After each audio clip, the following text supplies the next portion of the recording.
cannot cite the deep magic to me, witch. I was there when it was written.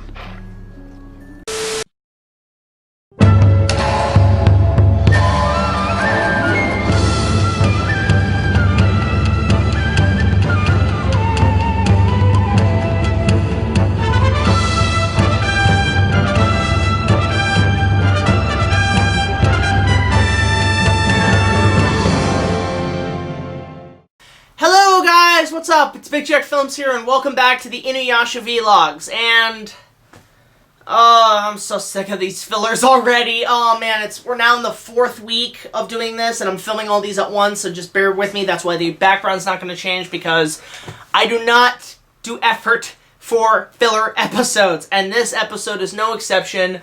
This is the Demon Slayer Sisters filler episode of Season 3.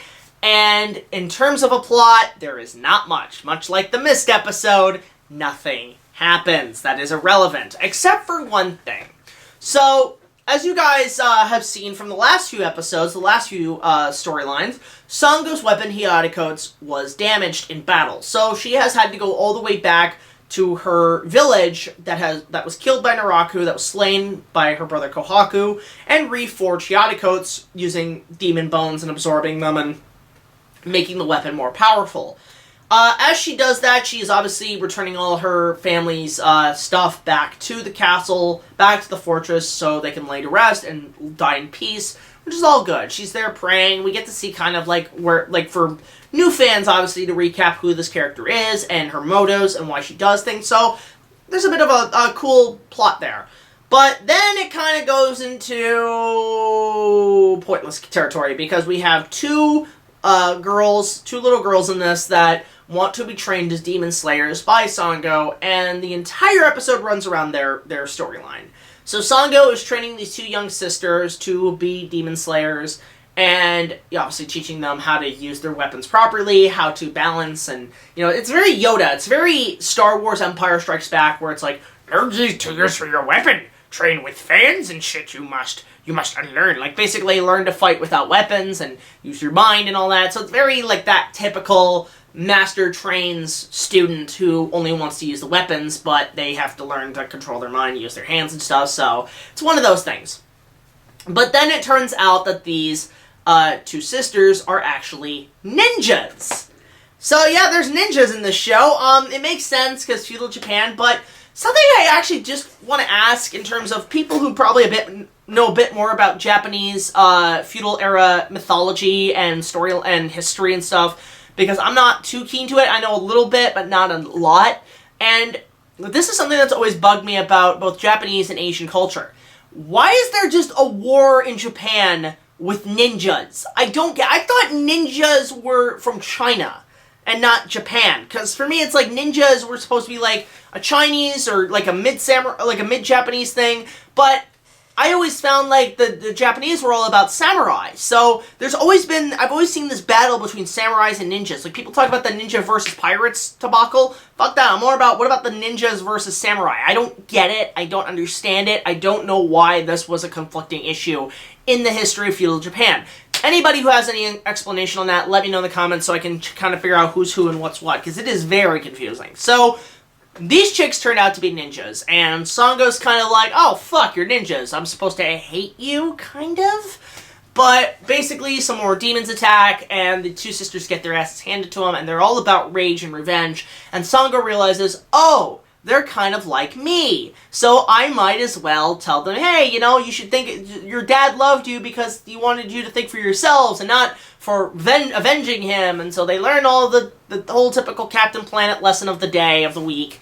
And the episode ends kind of nothing.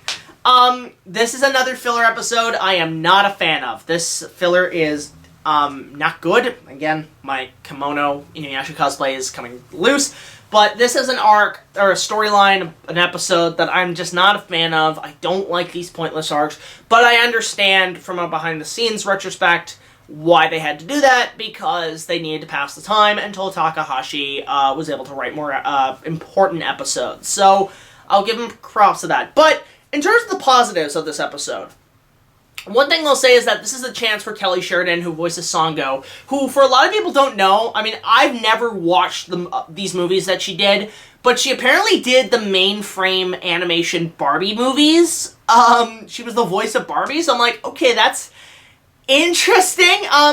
But this is a chance for her to really shine as Sango, and she does such an amazing job in this arc.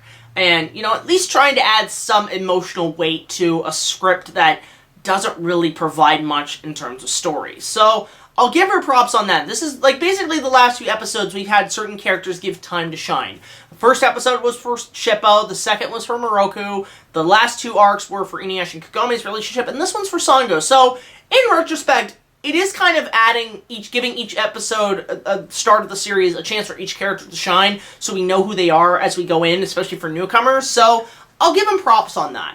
Other than that, I mean, the musical cues are, again, the music by Karo Wada is still amazing. In fact, a couple things, actually, that are some minor changes in these last few episodes. There's some new musical cues, some new musical themes, including a orchestral version of the opening song, I Am, by, I can't remember who the person who wrote that was. Was it Dream? I can't remember. But the, Hitami. It was Hitami. I Am. But he does an orchestral version, and it sounds relatively nice. It's really cool. But another thing and there's also, actually, believe it or not, I think this is the first episode of the show that also uses the orchestral track to Dearest, which, in terms of the show itself, was mostly used for very heavy, romantic, emotional moments of the series, whether it be sad, whether it be happy and whatnot. And this was the first time it was used. And you know what? It was an experiment to kind of say, hey, here's a new piece of music. I'll give Karo Wada props. That is one of the best pieces of music in the show's history. So that was pretty cool to see. And one other thing that's a bit of a positive about this episode is, or not even this episode, these last few episodes, the Faithful Night in Tokenshu two-parter that we covered last week had a brand new commercial transition. Now, if you guys know the show, it usually has the commercial transition that looks like this. Now, after, 40, 50 episodes, they finally changed it, where, like, much like how they changed the themes, to this. And I actually think it's a nice improvement. This is sort of like, this was a commercial introduction that I actually was kind of first known to with InuYasha, which we will get to next week, which I'm going to be talking about at very great length. So, there are some positives to this episode. It doesn't retract the fact that the story is pointless, but there are some positive elements of these last few episodes, and this episode in general. It gives a chance for Sango to shine, and it does add some new musical cues, and, you know, overall, we're getting close to actual storylines in this season, which is always a plus. So, I'm going to give this episode I'll give it a fair shake at about a 4.5 out of 10. Mostly because it does have some positive elements and some redemption in a kind of pointless story. So, go check it out if you want. I mean, I would personally skip it. This is not an episode I'll probably look back on and watch again, but it is definitely an episode that does add some new stuff to the plate and allows certain actors to do their thing, even with a poor script. So, there's that. So again, guys, thank you all so much for watching this InuYasha vlog. Of course, if you want to see our stuff early, some of the vlogs early and whatnot, you can so by donating to our Patreon. Just $1 or more will get you early access to all of our content, as well as other special features, and all the funds will be going towards our channel to support it, as well as the potential workings right now of an InuYasha fan film, which you do want to get off the ground. But, of course, guys, tune in next week when we take a look at a huge arc in the story, which finally, there's some plot, that revolves around a character from Kikyo's past. And it's not the character you're thinking of if you watch the post-credits to my InuYasha movie review. This is a character that is established in the lore, and is kind of a fascinating one. So, let's see what happens. So, until the next video, guys, like, comment, subscribe. Let me know your thoughts on this episode in the comments below. And until then, this is BigJackFilms signing off saying, if you have a couple of fangirl kind of sisters wanting to learn under your wing, make sure they do not do it for a desire for vengeance and or that they are not ninjas. Because you don't want to have the chick from Crouching Tiger, Hidden Dragon steal your fucking weapons and swords and whatnot. I don't know, as they say in Monstrosities podcast reference. Until then, I'll see you guys later. Take it easy.